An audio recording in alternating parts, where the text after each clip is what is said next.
Imagine this. A peaceful, music, evening in his former London residence. Now the amps are quiet. Like weary soldiers, the guitars are resting. Sitting by himself, Jimmy Page reflects on the tumult, success, temptation, and insanity that once surrounded Led Zeppelin. Rumors, heartbreaks, forbidden nights, and wild excursions. Now it all seems so far away, music. And Jimmy finally confesses something nearly unimaginable in this moment of candor. Led Zeppelin was surpassed by 5 other bands. These bands transformed the world in ways that even Zeppelin could never have, not because Zeppelin failed. He shuts his eyes. Music and the Beatles are the first titan that comes to mind. There was no getting away from them. The Beatles did more than merely rule the music industry. Human culture was altered by them. Page recalls watching their movement blow up in studios in the early 1960s. These 4 young men from Liverpool upended the established norms and created a new world in which rock could simultaneously be art, intimacy, music, poetry, theater, and rebellion. Music, the entire world was in a trance. Airport riots, screaming fans, and excitement that was more religious than fandom. Page was driven to pursue more sound, darker vision, and greater danger as a result of their transformation from innocent, please please me to the psychedelic temple of Revolver and Sgt. Pepper. And when he saw how big their shadow was, he realized that Zeppelin needed to transcend beyond being a band to become a myth. The next band that shaped his aggressiveness, music, and competitive fire emerged from that realization. The Rolling Stones. The Stones were poison. Seduction was what the Stones were. London forewarned you about the Stones' night. Page and other young musicians, however, continued to run towards it. They did more than simply rebel. They turned revolt into a weapon. They had no desire for acceptance. Their goal was to destroy the world and reconstruct it in their own image. Page respected that bravery. Music, the Stones wanted to be feared, while other bands wanted to be loved. With passion, ego, hunger, music, and pure electricity, they tainted the blues. MC Jagger performed as though he had never questioned a single choice in his life. Even after he overdosed, Keith Richards drifted through life as if fate itself couldn't touch him, and music endured with a mocking sneer as if death itself couldn't handle his pandemonium. I eventually came to the conclusion that I needed to learn how to read music. And so that's what I did.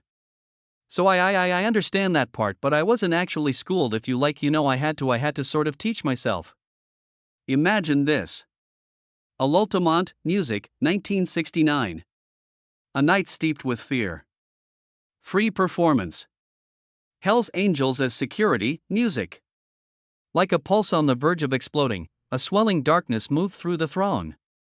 And then the moment that changed, music, rock history. In front of the stage, blood poured. Page, music, listened to the news. That night, the 1960s dream came to an end. The calm disintegrated. The world became aware that rock was more than simply music. It was risky. Music, violence might result from it. Demons might be drawn out of the audience and thrust into the open by it. That energy was absorbed by Led Zeppelin, who transformed it into a new power. They discovered that danger, music, packed out stadiums more quickly than purity could.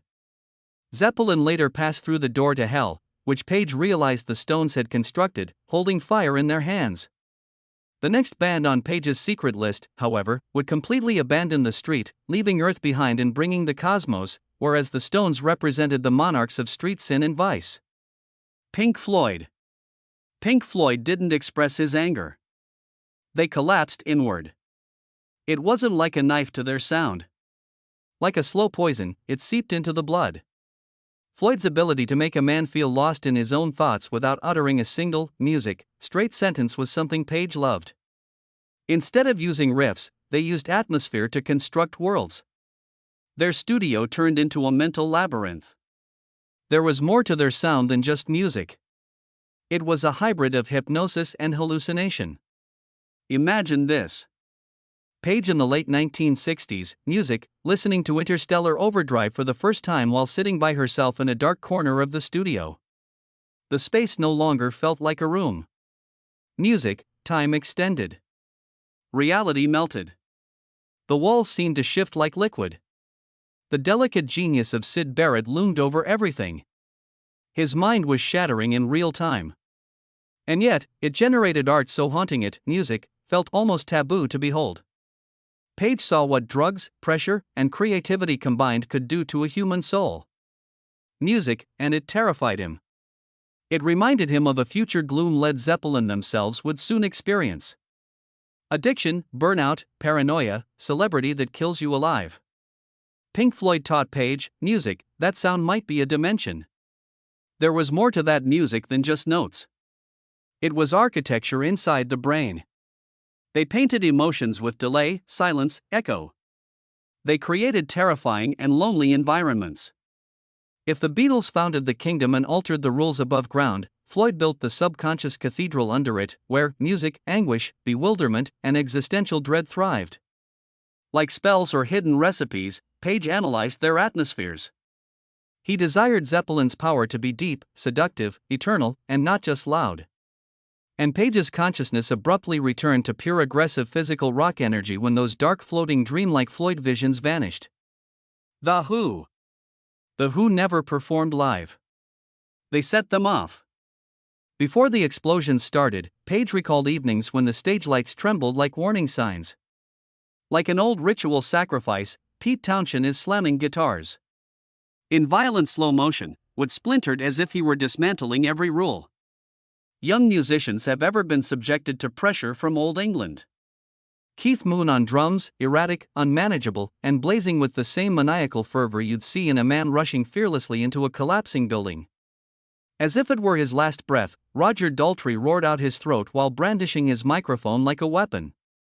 Their performances were rock concerts set in combat zones. They weren't amusement. Their purpose was catharsis. Page was impressed by The Who's ability to transform anger into ritual. How they weaponized the emotions that most bands hid. Beauty didn't matter to them. Impact was important to them. Music, they increased the volume until it was nearly too much for the human body to handle. They demonstrated to the world that music was not limited to being heard. Music had to be experienced viscerally. And that was a long time before Zeppelin took the stage for the first time. Page believed that The Who embodied the most extreme theater and savagery in rock history. Before Zeppelin built their own sonic magic empire, they were the demolition crew. Page was compelled by their insanity to think more broadly and combine power and ritual, chaos and mysticism. Page fell into the last and most intimate memory of all as those memories faded from his consciousness. The band at the bottom of his list wasn't a destructive band. The band was one of cosmic metamorphosis. The one who before Zeppelin and permanently changed the course of his life. The Jimi Hendrix encounter. Hendrix came next. It felt, music, like the ground shattered under Page's feet when he first spotted Jimi. Hendrix was not mortal. He didn't even think he was a part of this world. His playing was a spell from another dimension, a cosmic rite. Page recalled how Hendrix entered the room like a quiet explosion on their first night in London. There was no hesitancy or fear, as though every molecule in his immediate vicinity obeyed his orders. Page felt his blood cool when Hendrix began to play music. There was more to this than rock. This was an instance of simultaneous, unadulterated production and annihilation. Guitar, Page had always thought, had its boundaries. In a matter of seconds, Hendrix eliminated that music belief. He employed emotional distortion, turning suffering, yearning, and insanity into oral fire. He didn't mimic the blues. Music, like a spirit guide attempting to penetrate the corporeal world, he tore it from its roots and rebuilt it. Page saw Hendrix produce sound that was unattainable. One instrument and 10 fingers can produce screams, warps, ghosts, waterfalls, and thunder. All the guitarists in London were on edge. America's guitarists all felt unprepared. Chris didn't simply walk into the rock. He revised its guidelines. The atmosphere changed wherever he went. He was trailed like a comet by people. He was feared by some. He was worshipped by some. In her heart, Page felt both. But mortals could never burn out as quickly as gods do. Musician Rise led a life that was faster than nature permitted. Paranoia, narcotics, fatigue, and fame engulfing him from all sides. By the time Led Zeppelin started to rule the globe, Hrix's brilliance was already dwindling. Page felt the universe lose one of its brightest lights when he passed away in 1970 at the age of just 27. Music, Zeppelin destroyed stadiums, but Hrix proved to Page and the world that he was a guitar god, so he didn't have to live to witness it. Zeppelin conquered continents before even achieving full power. Hrix overcame dimensions. His admission is not capitulation as Page remains silent.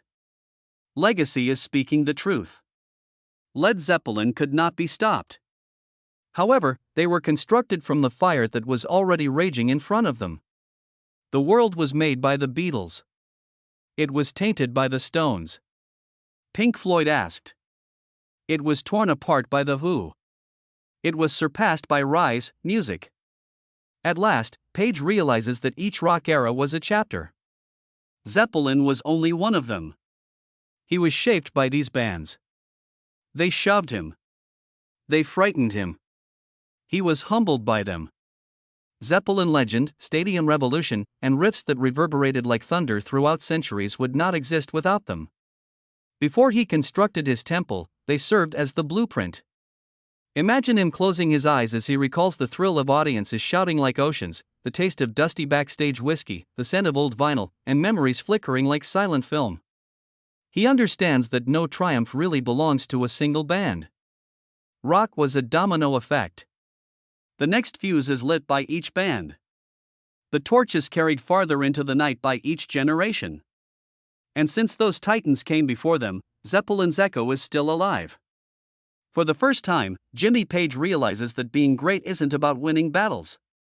Honoring the forces that shaped music is the goal. Being a part of something greater than yourself, something wild and uncontrollable, is what it means to be great. Their echoes and Zeppelins will continue to vibrate through time as long as people listen, whether it's through turntables, digital waves, or whatever the future holds.